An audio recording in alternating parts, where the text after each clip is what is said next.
Bueno, ahora tenemos con nosotros a Antonio Requena, que es director en PwC, es ingeniero en telecomunicaciones por la Universidad de Málaga y además es Executive MBA por la Escuela de Organización Industrial. Vamos a recibirle con un aplauso.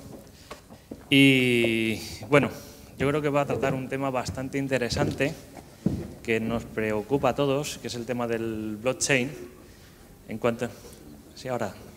Nos preocupan en cuanto a qué podemos hacer con el blockchain, ¿vale? Es interesante que se está en el mundo de las criptomonedas y demás, pero yo creo que va a tener mucha utilización. Yo creo que estamos todos expectativos con tu charla. Venga, hasta ahora.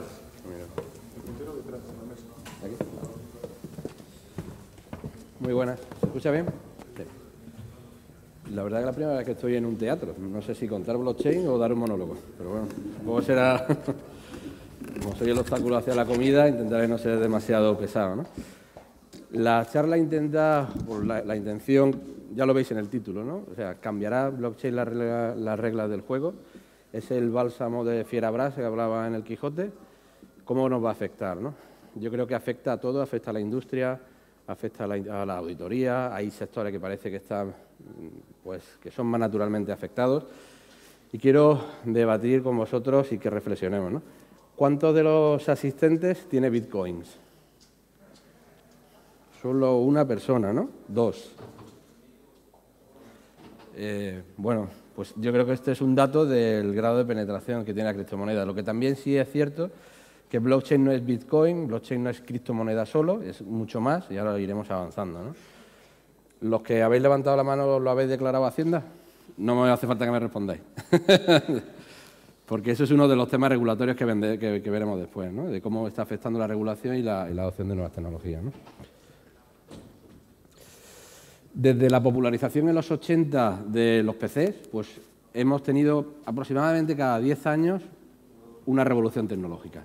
La primera revolución tecnológica fue la Internet 1.0, que todos los que nos gusta el mundo de la tecnología la habremos vivido, ¿no? Que era la conexión hacia portales de información, un canal unidireccional, consumíamos información y había proveedores que la integraban, ¿no?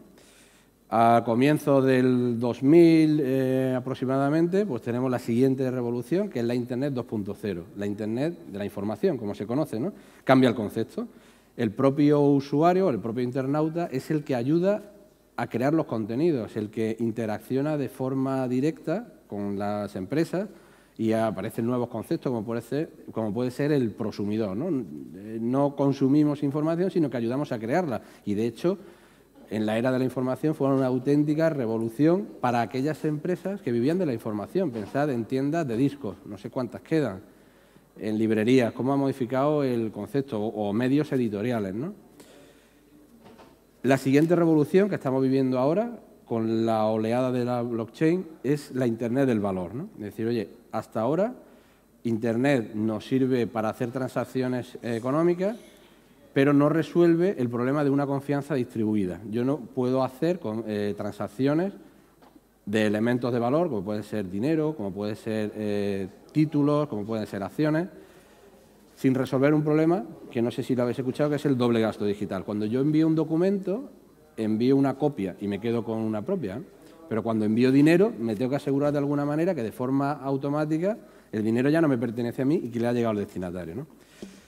En este sistema del Internet del valor, al final se trata de hacer transacciones con terceros en los que no confiamos y que además, como se ha regenerado hasta ahora la confianza, siempre existía siempre existía un elemento del mundo físico. Yo puedo comprar en Amazon porque tengo una tarjeta de crédito, pero la tarjeta de crédito al final está vinculada al mundo real, ¿no? Y es que la confianza es un problema que ha sido algo histórico y además ha sido un factor limitante para el desarrollo económico. ¿Cómo ha ido evolucionando la confianza, no? Al principio, en el siglo XIX, la confianza era local. Las transacciones económicas, la compraventa, se realizaba en el entorno donde vivía. Existían algunos títulos nobiliarios del siglo V y demás que te daban alguna referencia o alguna seguridad con el que podías transaccionar, pero básicamente era un mundo local. En el siglo XX pues tenemos la confianza institucional. Tenemos una administración pública, tenemos un sistema bancario con un regulador, tenemos un sistema jurídico y existe un espacio donde se pueden hacer transacciones y si van mal, pues oye, siempre existe un regulador o alguien a quien acudir para que me restituya, ¿no? Pero ¿qué ocurre en un mundo distribuido como es el mundo de la Internet del valor, donde yo tengo que tener la garantía de que la transacción que estoy haciendo con un tercero en el que no confío, de alguna manera, pues asegurar que voy a poder, con una cierta garantía, obtener el producto o servicio que demando, ¿no? Analizando la confianza distribuida, os voy a poner un ejemplo que se entiende muy bien, ¿no? Que es BlaBlaCar. Lo primero que yo tengo que tener, bueno, son 3 niveles de confianza. El primero que tengo que tener es tengo que confiar en el servicio, ¿no? Pues me puede interesar viajar en coche, compartir, disminuir el gasto y poder ir compartiendo mi trayecto, ¿no? Lo siguiente es la confianza en la empresa, ¿no? Oye, pues hay una plataforma detrás que me rankea y me da una cierta seguridad en los usuarios y que me da cierta garantía, ¿no? Pero la última y la más importante es la confianza en las personas. ¿Cómo confiamos en las personas? Nos estamos montando con un desconocido. Si hablamos de este servicio hace 5 años, sería impensable, ¿no? Que la gente de forma tan dinámica comparta coche con gente desconocida, ¿no? Pero bueno, si os dais cuenta, a medida que van ocurriendo las revoluciones tecnológicas, vamos dando saltos en la confianza, ¿no? No sé si conocéis esta foto de dónde está sacada. ¿Alguien la conoce? Pablo, ¿de qué es? De Black Mirror, ¿no? De la 3ª temporada, ¿no? Es un capítulo en el que cada ciudadano va viendo el ranking que tiene pues el resto de la gente. Yo te voy viendo a ti y veo que tienes un 4,5. Y en función de la puntuación que tienes, puedes acceder a descuentos con empresas. Pero bueno, hasta que lleguemos a ese mundo de la ciencia ficción, lo que sí es cierto que blockchain viene a cubrir esa confianza, ¿no? En la identidad. Al final, una identidad digital de una persona viene a establecer unos mecanismos digitales para, de forma segura, tener la certeza de que los atributos con los que estamos transaccionando son reales, ¿no? Los atributos que puede tener una persona son de 3 tipos. Son los inherentes, como pues el color del cabello, la edad, el sexo, la complexión física.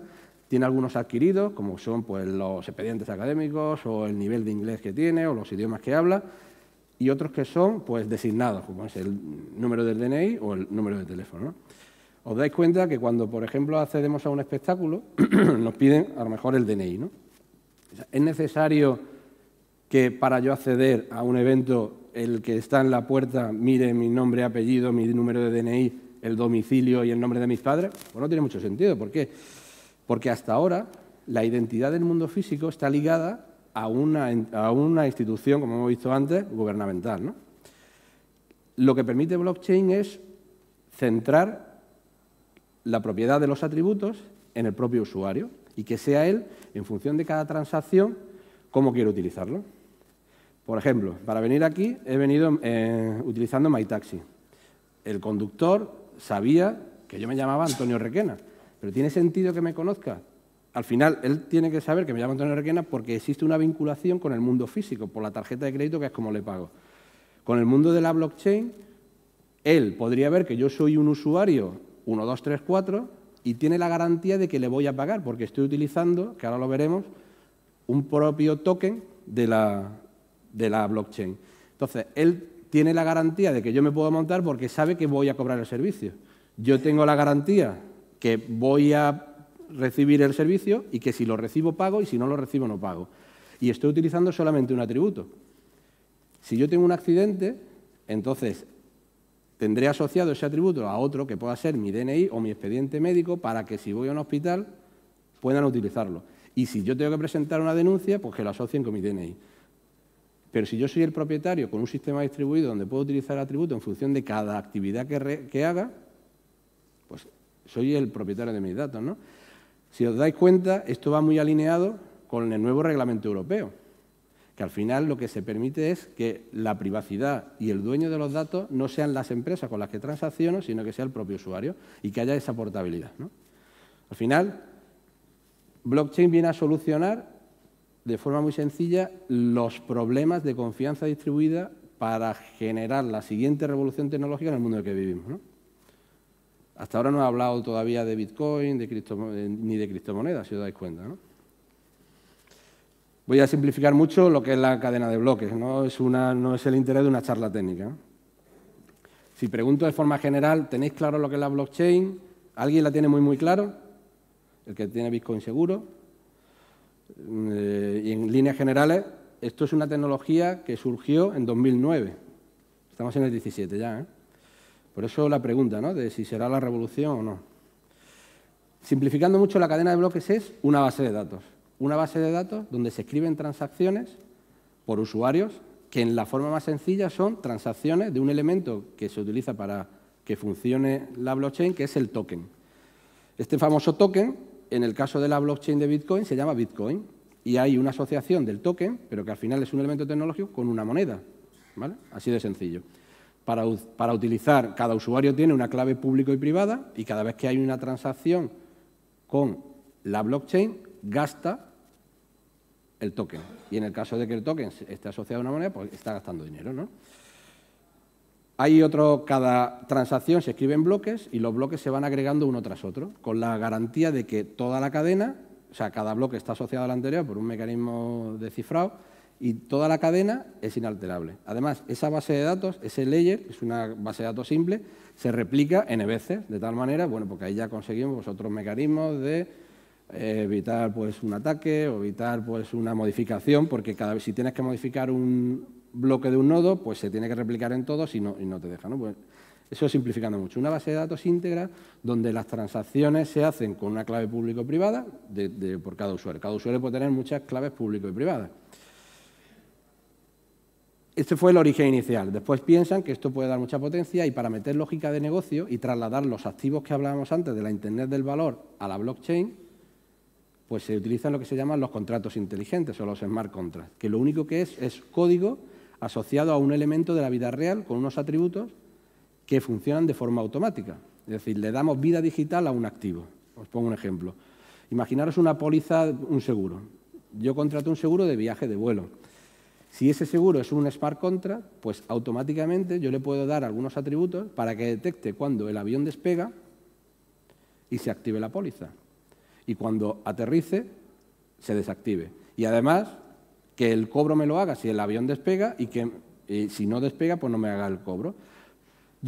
La aseguradora tiene la garantía de que no tiene que ser mi nombre y apellido, simplemente tiene que ser una dirección válida de la blockchain con crédito y sabe y tiene la garantía de que si esa transacción se produce, va a cobrar y al revés. Yo tengo la garantía de que se me va a restituir el dinero. Entonces, volviendo al mundo de la confianza, pues facilita y automatiza el tema del smart contract. Esto es muy interesante también, lo podemos ver en la aplicación, lo que comentábamos antes del mundo industrial.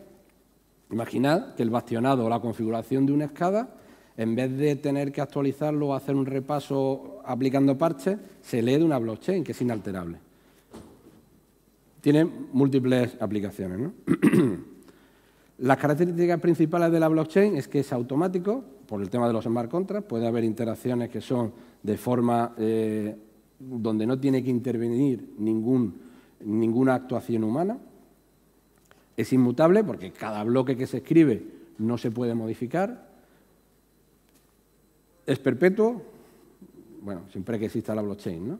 Y es global porque se replican los nodos, ¿no? ¿Qué tipo de blockchain existen? Las más conocidas son las blockchain públicas, como puede ser Bitcoin o Ethereum. Hay otras que son privadas. Entonces, ¿es el bálsamo de Fierabras? Pues, oye, ¿va a acabar con el tercero de confianza? No tiene por qué ser la aplicación esa, porque al final siempre tiene que haber alguien que opere la blockchain. La blockchain pública de Bitcoin tiene sentido porque al final, bueno, pues hay un montón de usuarios que compran Bitcoin y va cogiendo y va revalorizándose la moneda. Pero, sin embargo, al ser pública, a la gente que tiene Bitcoins, cuando yo doy de alta una dirección privada de la blockchain, hay un algoritmo que lo puedo hacer a mano. Existe el problema de la colisión. Es decir, yo puedo empezar a probar, y hay gente que lo hace, a crear direcciones de la blockchain y se puede dar la casualidad, al ser pública, que esa blockchain, o sea, que esa dirección de la blockchain ya exista. No sé si lo sabéis. La probabilidad de que ocurra eso es como si dos personas en una playa de 50 kilómetros encuentran el mismo grano de arena, pero existe. Y de hecho hay mucha gente que está probando para hacerlo, ¿no? Pero porque blockchain no está pensada para almacenar depósitos, aunque se utiliza, porque la revalorización del Bitcoin está siendo brutal. Está pensada para hacer transferencias, ¿no? Algunas de las públicas más conocidas, pues Bitcoin, os cuento otras, como es Ethereum o Ripple. Ripple es muy interesante, ahora después lo comentaré, porque permite hacer las transferencias internacionales entre bancos de forma muy sencilla.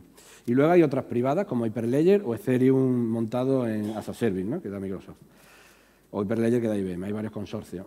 Que sea una blockchain privada quiere decir que yo me monto los nodos de la blockchain, que son, acordaros, las bases de datos que están replicadas y son copias fieles, y que yo monto mi lógica de negocio, mis smart contracts, y que yo monto los usuarios privados y yo soy el que los gestiona. Nadie se puede dar de alta una dirección haciendo a mano ese algoritmo, ¿no? Y ahora nos encontramos en un mundo, no sé si os suena, el paradigma del mundo VUCA. ¿A alguien le suena? Veo que no. Bueno, pues este es un término acuñado después de la Guerra Fría por el ejército estadounidense, hablando de la situación en la que nos encontramos ante un mundo volátil, incierto, complejo y ambiguo, ¿no? Este era justo el mundo en el que nos encontrábamos en la Internet 2.0, en la Internet de la información. Parece que ha pasado hace mucho tiempo, pero fue hace nada, ¿no? La revolución que supuso la Internet de la información, pues no hace falta que os la cuente, hay muchísimos ejemplos, ¿no? Ya lo he comentado algunos antes, las tiendas discográficas, las librerías, los medios digitales, ¿no? La prensa se ha tenido que reinventar. Y parece que nos encontramos pues, en una situación igual que la de la revolución de la Internet de la información, en un mundo VUCA, ¿no? Hay un montón de riesgos, por supuesto. Aparecen nuevos competidores, incertidumbre regulatoria, lo que decíamos antes. Oye, ¿Bitcoin se ha declarado en Hacienda? Desconocimiento de la tecnología. Nada más que hay que hacer preguntar, ¿no? Ver aquí, pues yo creo que somos una muestra muy representativa del sector de la seguridad y parece que todavía no es algo demasiado conocido, ¿no? No hay demasiada madurez tecnológica. Y luego hay otro tema también real, ¿no? Y es que hemos hecho inversiones en TI que igual no están amortizadas. Y en tecnología se puede hacer todo de distintas maneras, ¿no? O sea, las soluciones que da blockchain se puede hacer con sistemas tradicionales, por supuesto, que son más costosos, menos eficientes y que al final llega a la conclusión de que la tendencia es hacerlo con la blockchain, seguro, pero bueno, hay una inversión. Lo que sí parece que está claro es que hay que actuar. O por lo menos el pasado nos dice que si no actuamos, pues podemos tener mucho impacto en nuestro modelo de negocio, ¿no? Os voy a contar brevemente una historia. La foto está sacada de la Chicago Ice Factory. No sé si os suena a alguien. Esto era una empresa que vendía hielo. Y ahí está el señor esperando los pedidos con el teléfono, ¿no? Tenía un monopolio en Chicago, vendía barras de hielo. Pedían de distinto tipo, distintos formatos y un negocio próspero que funcionaba perfectamente. Llega la electricidad, final del siglo XIX, y empiezan a aparecer los primeros frigoríficos. Esta gente distribuía a B2C y B2B.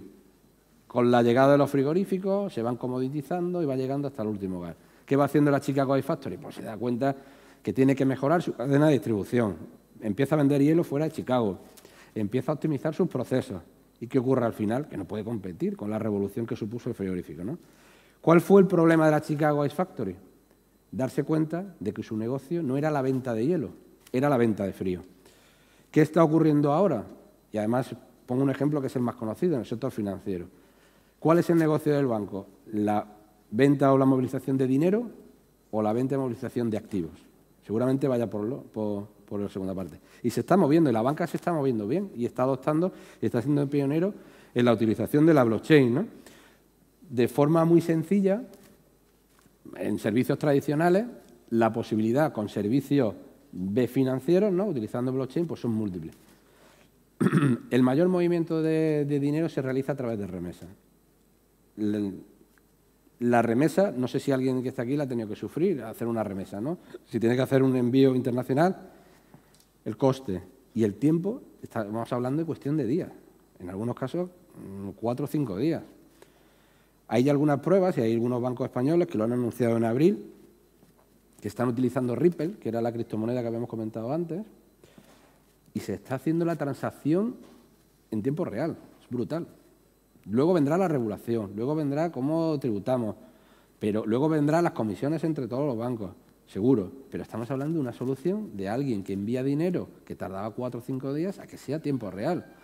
Y parece lógico, ¿no? Porque al final no estamos moviendo, no estamos poniendo una saca de dinero con monedas que tenga curso legal o como oro para que viaje en un avión o llegue a un aeropuerto o lo coja un barco. No, estamos hablando de que al final el dinero está siendo totalmente virtual. Por tanto, la importancia de lo que os comentaba antes, ¿no? O sea, no vendemos hielo, vendemos frío, no vendemos moneda, vendemos activos, ¿no? Y tenemos que ir a esa tendencia. Y soluciones como blockchain de forma distribuida te permiten hacerlo, ¿no? Casos reales que se están utilizando blockchain, ¿no? Por ejemplo, el que acabo de comentar, los pagos transfronterizos. Si queréis investigar algo por ahí, lo podéis ver. Ripple, ¿no? Y ya os digo que hay algún último importante banco aquí en España que se ha sumado, ¿no? Y que ha tenido pruebas exitosas en hacer transferencias. La compraventa de acciones. Second Market de Nasdaq está utilizando blockchain para hacer las transacciones entre la compraventa de títulos y de acciones. Los contratos realmente inteligentes, los smart contracts, pues hay muchos pilotos. Bueno, en el mundo del e-gaming sí hay mucha actividad de utilización de blockchain. Por ejemplo, First Blood, no sé si lo conocéis, que es una casa de apuestas y está utilizando blockchain.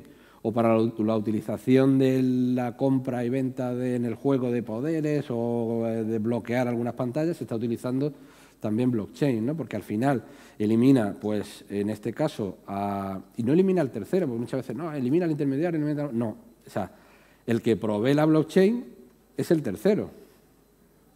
Esa es la diferencia, ¿no? ¿Está eliminando al banco? No. Si el banco provee Ripple, que cómo está funcionando, pues al final está metido también en el elemento, ¿no? O sea, porque se habla mucho del impacto que va a tener, o sea, la parte más filosófica de la blockchain. Al final, esto es, cuando estás haciendo una transacción económica, pues tienes que tener cierta seguridad. Lo que pasa es que esta te permite hacer una confianza distribuida. Acordaros, volvemos al principio de todo, ¿no? O la gestión de identidad. Estonia como país ha sacado la primera gestión de identidad basada en blockchain. O sea, si alguien nos dice, el ejemplo que yo he puesto en el taxi, ¿no? O sea, el taxista no tiene por qué saber que yo me llamo Antonio Requena. O sea, tiene que tener la seguridad que yo lo voy a pagar y eso te lo permite utilizar con blockchain. Yo voy utilizando atributos en el mundo digital de forma pues totalmente en función del servicio que voy a consumir, ¿no? En el caso de contratos realmente inteligentes, pues no sé, imaginar ahora con la moda de la Airbnb, cuando yo voy al apartamento, justo cuando me identifique con la clave privada que tenga de esa blockchain, pues se me abre la puerta, ¿no? Y cuando me voy, pues me hace el cobro. Y si no aparece la persona o el apartamento no está en condiciones, no voy a realizar la transacción, ¿no? Y esto está totalmente automatizado, no tengo que llamar a nadie para que venga a abrirme, para que yo le haga el pago a la tarjeta de crédito. Y vuelvo al principio, ¿se puede hacer con tecnología tradicional? Seguro. Puedo meter una clave, puedo meter una tarjeta de crédito para pagar, pero el tema de la confianza y el tema de la agilidad y el tema de la eficacia es mucho mayor con blockchain, ¿no? Conclusiones, ¿no? Lo que hemos visto hasta ahora. Estamos en una revolución tecnológica, está cambiando, está suponiendo pues, una verdadera transformación. Se ve muy claro con la era de la información. Ahora pues, cuesta algo más, pues son conceptos muy tecnológicos, asociamos la blockchain al Bitcoin. Blockchain es algo más. El Bitcoin, acordaros que es un token, es una forma de utilizar la blockchain. Se puede aplicar desde el mundo industrial hasta el mundo de la banca o el mundo del servicio de pólizas de crédito. Lo que sí parece es que blockchain es el elemento habilitador para hacer las transacciones en esta Internet del valor y lo que está claro que si nosotros, los que hacemos, hablo de las empresas que están trabajando en el mundo que prestan servicios que pueden ser transformados por blockchain, si no lo hacemos, vendrá alguien que lo haga, ¿no? En Price tenemos una línea y lo tenemos claro y creemos que va a ser una revolución, ¿no? Y entendemos que lo más importante de blockchain no es la tecnología, es cómo adapto mi proceso de negocio, cómo descubro nuevas oportunidades basadas en la blockchain, ¿no? Y hacemos un acompañamiento desde la parte más de la definición del caso de uso, el caso de negocio, al pilotarlo y al implementarlo, ¿no? Y ahora me gustaría conocer en el tiempo que nos queda cuál es vuestra opinión. Si de verdad va a ser una revolución, si hay que moverse, si pasará, si será una moda. Pero un poco qué opináis, ¿no? ¿Alguien se anima? Aquí.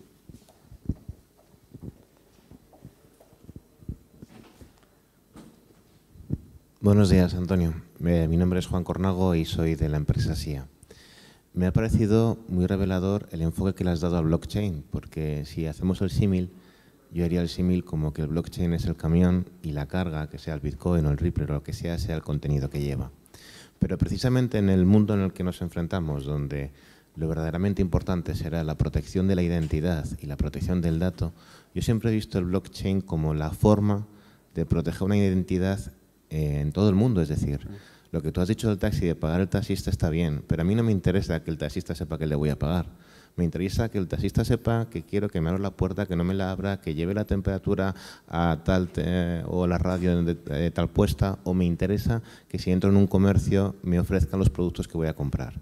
Entonces, me parece interesante el concepto de generar la confianza en el que te va a comprar el producto. Pero también me interesa mucho que todo el mundo conozca que esa identidad que yo tengo, la conozcan todos, y esos gustos que yo tengo, ese ocio que yo quiero, sea el que se aproveche para que el Bitcoin sirva para extender esa identidad de la persona por todo el mundo.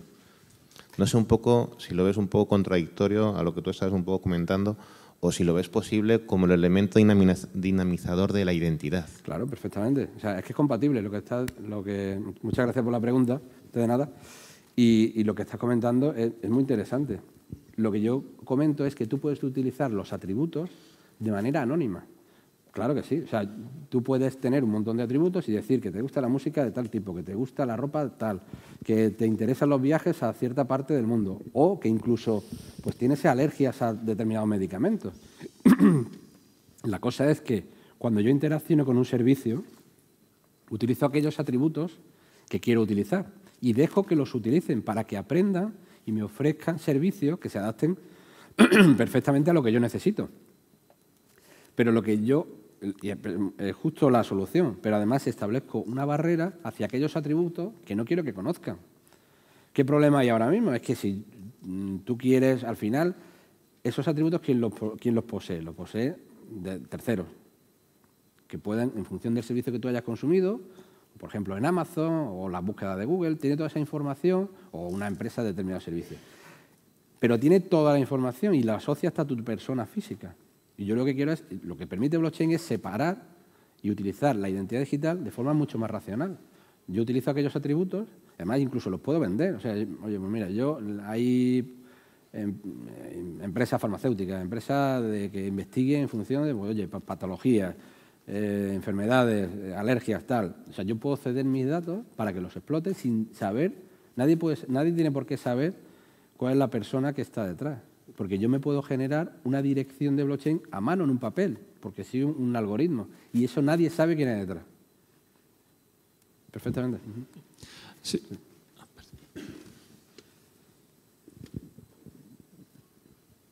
Hola, soy Eric de Pablo. Quería consultarte, preguntarte si nos puedes hacer una idea general de cuál es el estado de aceptación en este momento de una de las principales implantaciones de blockchain, que es Bitcoin, y cómo está siendo recibido en el mundo de forma tan desigual, ¿no? Cómo hay países donde lo están prohibiendo, países donde se está aceptando, otros se está tolerando, otros se persigue. El hecho de que sustituya a los bancos centrales, cómo está siendo aceptado. Me parece que es una problemática realmente excitante, pero me gustaría que contaras un poco. Sí, esto es lo que os contaba antes, ¿no? Del mundo VUCA, ¿no? Estamos ahí, ¿no? ¿Os acordáis del canon de los discos duros? ¿Os acordáis de aquello, no? ¿Cómo se puede regular? Pues estamos en ese proceso, ¿no? Los sectores más potentes en el movimiento, o sea, en el sistema financiero, se están moviendo. Y hay dos iniciativas, la R3 y la B3I, para agruparse y ver cómo evoluciona, porque al final tiene que existir garantía de servicios, ¿no? Entonces, ¿se puede parar una revolución tecnológica en tiempo real, distribuida, donde nadie opera y donde cualquiera de los que estamos aquí nos podemos bajar un nodo de Bitcoin? Hay más de 9.000, hay más de 600 criptomonedas. El Bitcoin vale 2.400 ya, o sea, pero que ha subido en una semana. que empezó valiendo 150, creo, la primera emisión. O sea, ¿quién puede parar eso? Se puede regular, se puede poner, no sé, canon a la infraestructura. En Rusia está prohibido, pero mientras que funcione, o sea, lo que está claro es que habrá una regulación, que habrá problemas, pero mientras tanto, ¿qué hago? ¿Espero hasta que esté todo regulado? ¿Espero hasta que todas las reglas del juego estén claras? ¿O actúo, ¿no? Y lo que parece es que no se puede parar. Es lo que ocurrió con la Internet de la información, que se lo digan algunos medios digitales, ¿no? ¿Os acordáis de las primeras iniciativas que hacían? Bloquearon las páginas web. Y si querías acceder a los contenidos, tenías que darte de alta. Y empezaron a salir las redes sociales. Y las noticias estaban en directo, estaban en Twitter, estaban en Facebook. ¿Qué hicieron después? Abrieron. ¿Qué empezaron? Sacaron las suscripciones digitales. O sea, se han tenido que transformar. Las tiendas de discos, ¿cuántas quedan? Luego está la parte más filosófica, porque, oye, pues, ¿se puede utilizar para blanquear dinero? Claro que sí, pero es que con el dinero, con el cash también se blanquea dinero. O sea, al final, los problemas que pueda haber detrás de blockchain son inherentes a la persona, o sea, al ser humano, ¿no? O sea, no permite otro tipo de delitos, otro tipo de crímenes. O sea, al final, el blanqueo que existe en el mundo físico va al mundo digital, pero quien lo lleva es el ser humano, no es la blockchain, ¿no? O sea, yo creo que sí, que hay que actuar y que esto no, o sea, porque es una realidad que resuelve un problema y una necesidad que el ser humano tiene, que es la transacción distribuida en el mundo digital, ¿no? O no, o sea, el regulador, habrá que ver, este justo es el momento, ¿cuál es el papel del Banco Central ahora? Pues igual, no lo sé, pero él tiene que reinventarse, ¿no? Es decir, oye, ¿con Spotify tiene sentido la discográfica? Porque también hay plataformas donde tú puedes comprar directamente al autor del disco, ¿no? ¿Qué pasará? ¿Desaparecerá el negocio? ¿Buscará su hueco? El que lo tiene que pensar ahora mismo es el regulador, ¿no? Yo creo que hay espacio para el regulador o para los emisores de moneda, porque al final la blockchain las tiene que operar alguien y pues, si vamos a un modelo totalmente distribuido, público, pues ahí sí. Pero, sin embargo, también se habla mucho que está democratizando pues, las transferencias internacionales, ¿no? Porque no tiene, si tú tienes un atributo y tienes un dinero asociado a esa cuenta, independientemente de la persona física que sea, pues tú puedes transaccionar. Y entonces no tienes que tener una cuenta corriente, al uso, ¿no? Oye, pero esto lo pensamos en primer mundo y nos parece algo, no sé, normal, pero en tercer mundo no es algo normal, ¿no? Y el acceso a poder hacer esas transferencias, pues está cubriendo unos espacios que no nos podíamos imaginar antes de un blockchain, ¿no? Perdona, que no se escucha. Sí, pero claro. En algunos países se está utilizando como moneda de refugio cuando hay riesgo de que la moneda local desaparezca. Por ejemplo, quede bloqueada. O que se te inflacione de alguna manera. O, en otro caso, donde hay países que no son primer mundo, en donde el registro de la propiedad no está claro. Hay cambio de gobierno o hay cambio de dictadura y lo que una parcela pertenece a uno, a lo mejor le pertenece a otro. Pues hay ya algunas iniciativas de registro en Latinoamérica que lo están utilizando. El registrador existe, sigue existiendo. ¿O sea, va a acabar con el registro? Pues no. Por lo menos como lo veo. O puede que sí, ¿no? Pero que el registro se tiene que mover, seguro. ¿Que puede proveer la blockchain para hacer esta transacción? Pues igual tiene sentido, ¿no? Porque lo que está claro, en transacciones monetarias sí existe un interés global en el mundo, pero a lo mejor en otros segmentos pues igual no existe, ¿no? Lo que está claro es que hay que moverse, ¿no? Y parece que es una revolución que está cubriendo un espacio y es tan disruptiva que viene para quedarse, ¿no? Y el ejemplo es, o sea, en abril, la noticia de abril, lo podéis mirar. Algunos bancos españoles ya están utilizando Ripple para hacer las remesas. O sea, ¿tiene sentido esperar una semana para enviar dinero de un país a otro en el mundo? Es que no tiene sentido ninguno. Es que es tiempo real, ¿no? Entonces, cuando a un usuario tú le acostumbres a que puedas hacer eso, pues es que no va a querer ya otra cosa, ¿no? Ese es el tema. Sí, bueno, muchas gracias por hacerlo tan sencillo. Yo intenté entender técnicamente cómo funcionaba Bitcoin y no fui capaz y me ha quedado bastante claro. Pero aún así necesitaría un poco más de información en cuanto al aspecto de la privacidad de lo que se almacena en esas bases de datos de blockchain y la propiedad. De alguna manera has dicho que se exponen parámetros y que esos parámetros, si he entendido bien, habría una posibilidad de monetizarlo en cuanto a que los parámetros que le puedan interesar a empresas de un sector, farmacéutico y demás. Entonces, por ahí a ver si podemos saber algo más. Y luego con el tema de la privacidad es saber si la privacidad te la da la tecnología, es decir, ¿podemos estar seguros que lo que se almacena ahí en esa base de datos es realmente anónimo? ¿O la privacidad te la da el que gestiona esa base de datos? Muchas gracias por la pregunta. Yo creo que es un tema muy importante. La privacidad te la da como gestiones tú tu dirección. O sea, la privacidad te la permite la tecnología y como tú lo gestiones, ¿vale? O sea, no hay una asociación. Tú imagínate, en una blockchain un usuario es una clave pública y una clave privada. Y quien emite esa clave público-privada puede ser tú, con un programita, o lo puedes hacer a mano. Por tanto, tú imagínate, te das de alta en la blockchain con un usuario que es el 123456 y la blockchain dice que eso es un usuario válido, pero no hay una asociación entre ese usuario y tú. Entonces, ese usuario puede tener enfermedades, puede gustarle ir al fútbol, puede ser del Real Madrid, pero nadie sabe que eres tú, como DNI, como persona física. ¿Qué ocurre? En el mundo real actual eso es imposible, porque detrás de una tarjeta de crédito hay un DNI y hay una cuenta bancaria. Esto te lo permite la blockchain. ¿Vale? Ese punto yo creo que queda claro.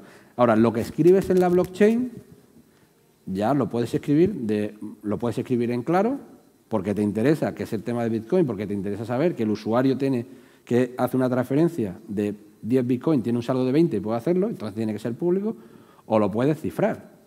O puede ser que la blockchain sea pública para todo el mundo o que sea privada, solamente para los usuarios que tú decidas, ¿vale? Entonces, la privacidad la tecnología te la permite.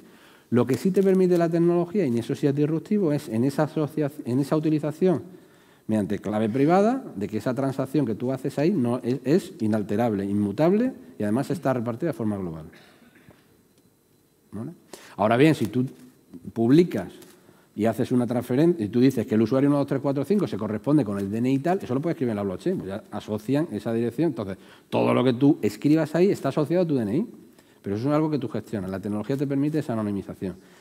Yo en MyTaxi no puedo evitar, no sé, bueno, puedo mentir y puedo decir, no he hecho la prueba de ponerte José Pérez y en la tarjeta de crédito que sea Antonio Requena.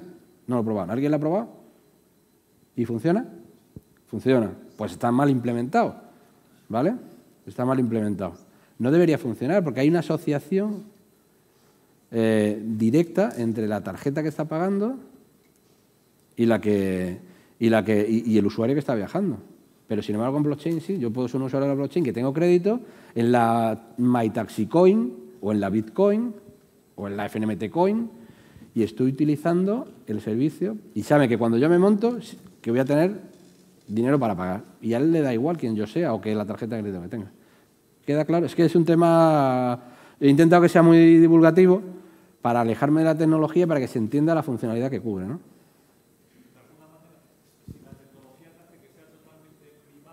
Claro. ¿No hay opción a que la propiedad de la información esté en la base de datos o que lo opera? Salvo que sea una blockchain privada. Eso es una blockchain pública. Yo monto una blockchain privada y doy de alta a los usuarios que yo quiero. Y yo controlo la base de datos, mi CPD, que lo tengo replicado por todos mis CPD y en el mismo lo tengo en 7 sitios. Y yo estoy controlando la base de datos.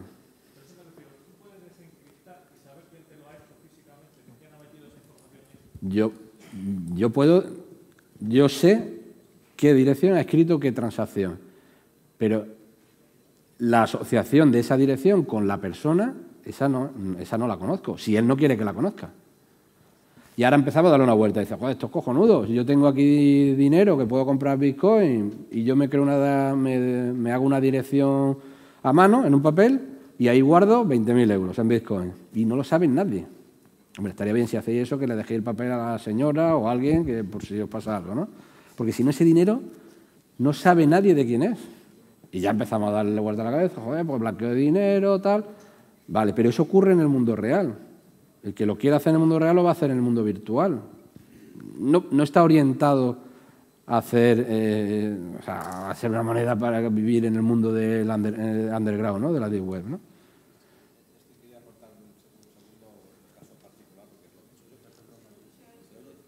Ahora.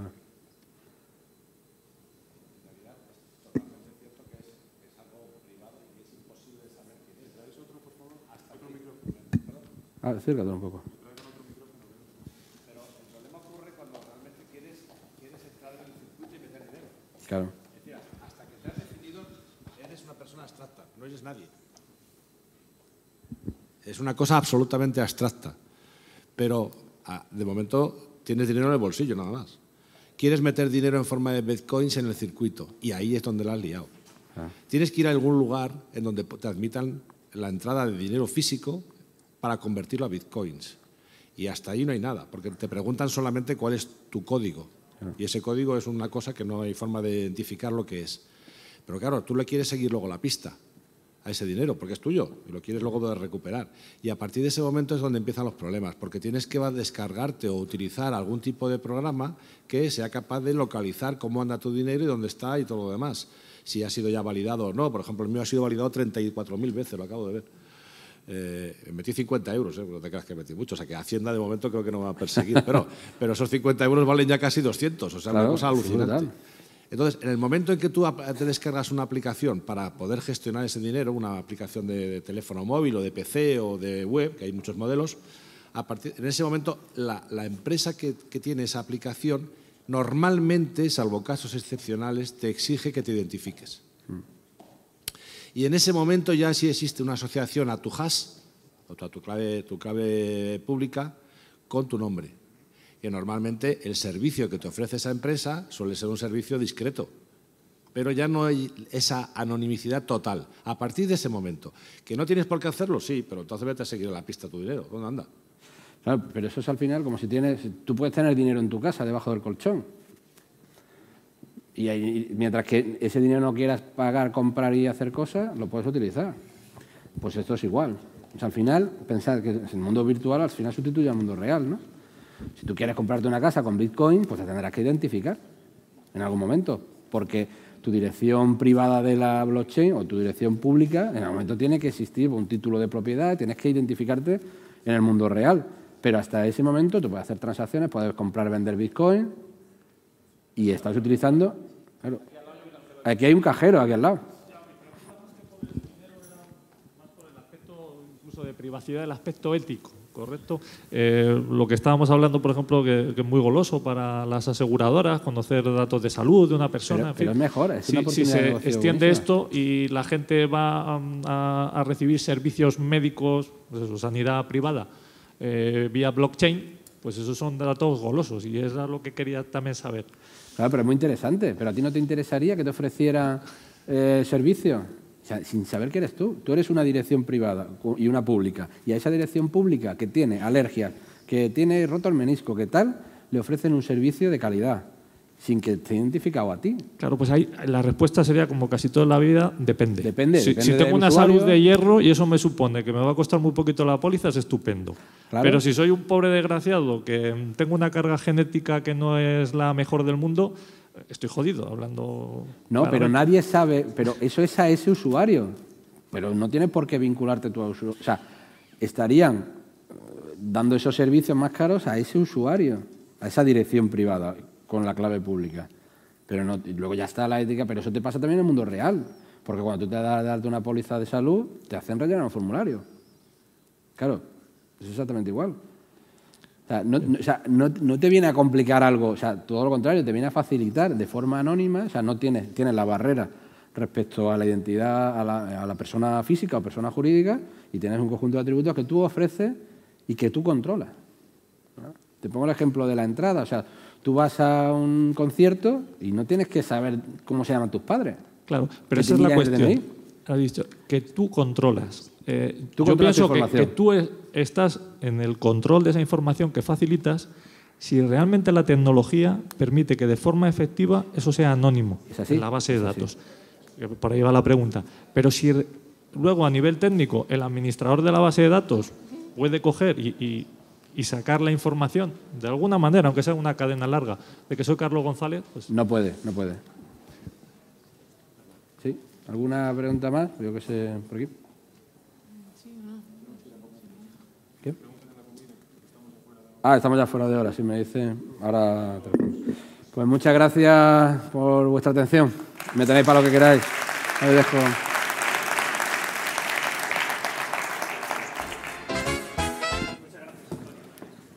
Perdón. Muchas gracias, Antonio. La verdad que el Gracias, tema Ramiro. del blockchain da para charlar y estará ahí nos acompañará a la hora de la comida. Bueno, ahora hora y media para comer. Acordaros de hacer nuestra valoración, valorarnos ¿Qué tal? globalmente y después valorarnos también el día 8. ¿Vale? Y hacer esas valoraciones tienen premio a la salida y descuentos en nuestros cursos y certificaciones. Venga, hasta ahora.